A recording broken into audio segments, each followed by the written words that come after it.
You may know as melatonin is a powerful sleep hormone, but what you don't know is that it's very powerful at increasing your energy, boosting your immune system, and also protecting you from disease.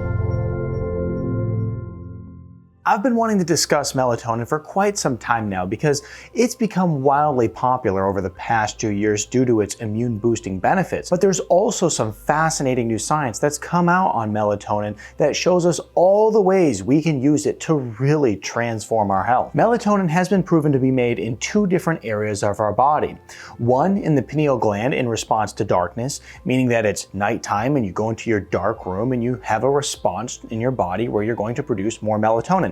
And that's why it's referred to as the hormone of darkness. The second way melatonin is produced in the body is through the mitochondria. This melatonin produced in the mitochondria is known as subcellular melatonin. And it's not for the purpose of helping you sleep better at night, it's for the purpose of fighting off free radicals within the cell, because it's produced in the cell and also consumed by the cell. The more free radical buildup that you have within the cell, the more that the cell is triggered to produce melatonin. And the reason for this is because melatonin is a very, very powerful antioxidant. Now, the amount of melatonin produced within the cell is far greater than the melatonin produced within the pineal gland.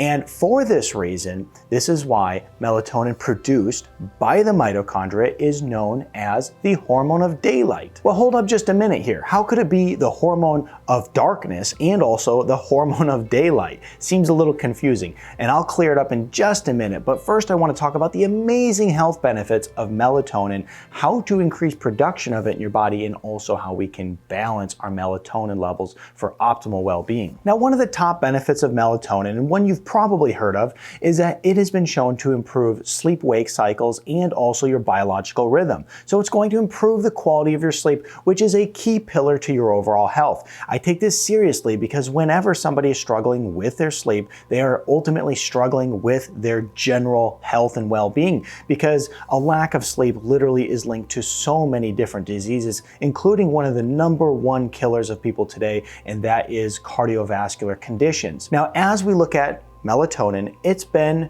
preferred for many years over using a pharmaceutical sleep aid. And the reason for that is because pharmaceutical sleep aids tend to lead to memory impairment and making you feel groggy, whereas melatonin has actually been able to improve wake-up performance. Now, the next reason that melatonin is important, and probably the main reason that most people have heard of it over the past couple years, is because it has been shown to boost your immune system and be a very powerful immune system booster. You know, we just talked about how melatonin improves your quality of sleep. Inevitably, if you improve your quality of sleep, you're going to boost immune function. However, melatonin does go directly towards improving the immune system and its ability to fight off infections. Melatonin has been shown to help fight off viruses, improve an aging immune system, okay? As you age, your immune system declines. You know, we know that your sleep typically declines as you age, which is going to affect your immune system, but also because your thymus gland shrinks as you age, your immune system declines. Well, guess what? Melatonin can actually help improve that, and especially help you fight off these viruses. There's one out there right now that we won't name. However, it's something that people have been really looking towards melatonin for. It also will help enhance your antibody response, right? So you get a virus of any sort, and after that virus, you need those antibodies to be able to protect you. Well, melatonin has been shown to actually help with that. Melatonin enhances the activity of T cells so that they can more effectively destroy pathogens within the body, okay? Very important. And also it's gonna help protect us against bacterial infections. So melatonin is really good at boosting your immune system, protecting you from viruses in any type of infection, but not only that, actually building up that antibody response so you can remain protected. The next major health benefit of melatonin is that it has anti-cancer benefits. When we look at the #1 killer and #2 killer of people prematurely, it's going to first be heart disease, and 2 is going to be cancer. So a lot of people are suffering from cancer, and it looks like that melatonin can actually provide some support in fighting this off, because it's one of the most powerful antioxidants, right up there next to glutathione.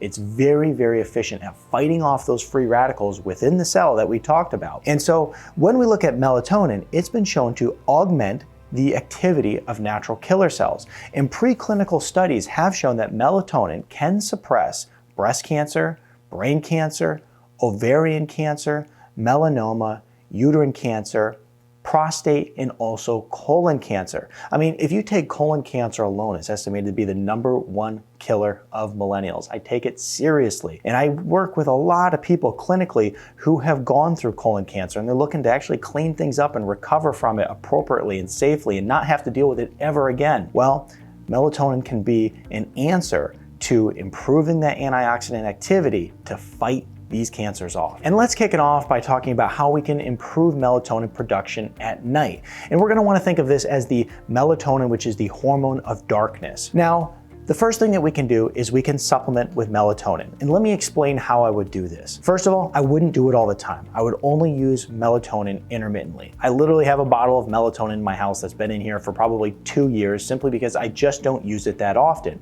However, when I do use it, it's highly beneficial. The first reason I'll use it is if I'm struggling with my sleep-wake cycles. Let's say I have jet lag. Let's say that, just my general sleep is off. Well, you can use that to help kind of act as a reset and get you back on track. The other reason I would use it is if I was struggling to fall asleep at night, it can just act as a little bit of a booster to help you fall asleep faster for that period of time that you're struggling. Now, the other reason that is really beneficial is if you're fighting off an infection or you're sick. And the reason for this is because, first of all, if you get better quality of sleep, then you're going to be able to fight off whatever that is, invading your body much quicker.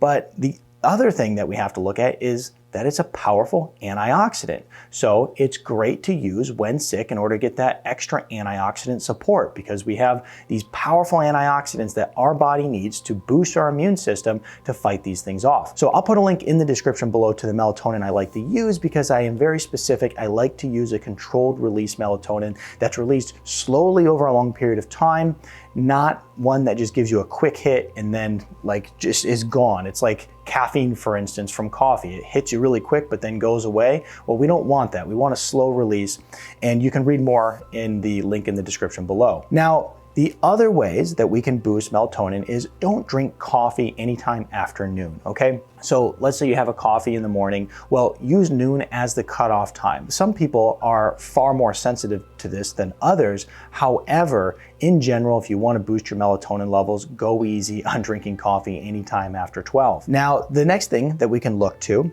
is vitamin D supplementation. That helps boost our melatonin levels. Next is no LED lights or artificial lights like blue lights. And we're thinking cell phones, computer screens, TV, anything like that late at night. Okay, this actually does the opposite. It actually diminishes our melatonin levels. So we want to stay away from all of those artificial lights. We can do some other things like increase certain foods in order to boost our melatonin levels as well. Foods like goji berries, tart cherries, walnuts, almonds, eggs, and even milk. Now, I'm not a big fan of drinking milk. However, like a glass of warm milk at night, which is something that is almost like historic. Like I had a patient one time who was 92 years old, and she told me how the only way she can fall asleep at night is a glass of warm milk. And I thought that is the weirdest thing to do, because first of all, I don't drink milk at all.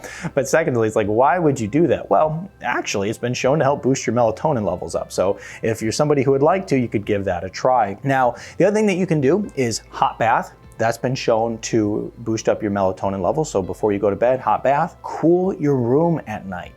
That's always been shown to be beneficial. So if like at night you're going to bed, drop your temperature in your room down to 65, 68 degrees, highly beneficial. And then keep your room pitch black.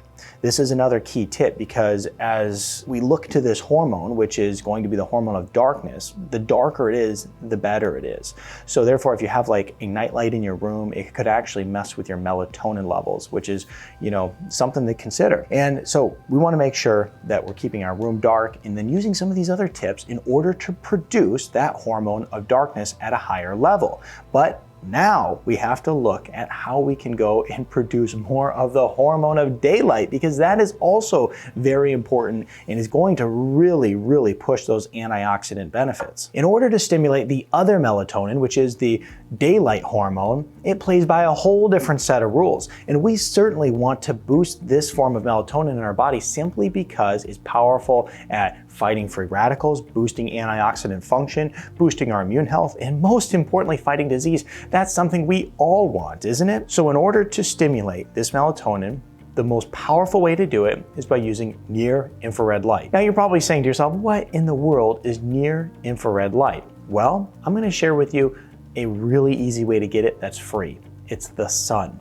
Now this is kind of interesting because we live in a society that demonizes the sun all the time. If you go out in the sun, you're supposed to cover yourself in sunscreen, and if you are out in the sun, make sure it's not for long periods of time. I recently had a patient who was working at a dermatology office, and she had said to me, she goes, I try to never get any sun on my skin, and if I do, like let's say I'm hanging out by a pool or something, lots of sunscreen, short periods of time, hopefully I can avoid the sun somehow. And I thought to myself, geez, I do just the opposite. I go out and I try to get the sun on my skin whenever possible, and I never use sunscreen. And when I told her this, she was actually terrified that I would actually do something like that, as if I was just trying to kill myself. Well, the fact is the sun is very healthy, and it's one of the reasons that so many people have vitamin D deficiencies today, simply because we are just not getting enough sun exposure. So how can you use this? Well, basically, one of the best methods is waking up in the morning, going out, letting the sun hit your skin. But the thing is it's not only about letting the sun hit your skin, you also can get near-infrared light therapy from other sources. So if you have seen people on the internet and they're using these red light panels, or they're shining a red light on them for periods throughout the day, that's what they're doing. They're getting that near-infrared light. Now, another way that you can also get infrared is through an infrared sauna. So you can use that in order to boost up those melatonin levels as well. Melatonin, it's powerful for good health. It's the hormone of daylight. It's the hormone of darkness. You can supplement with it, or you can use natural lifestyle hacks in order to increase it in your body. If you like this video, I really think you'll like this video next.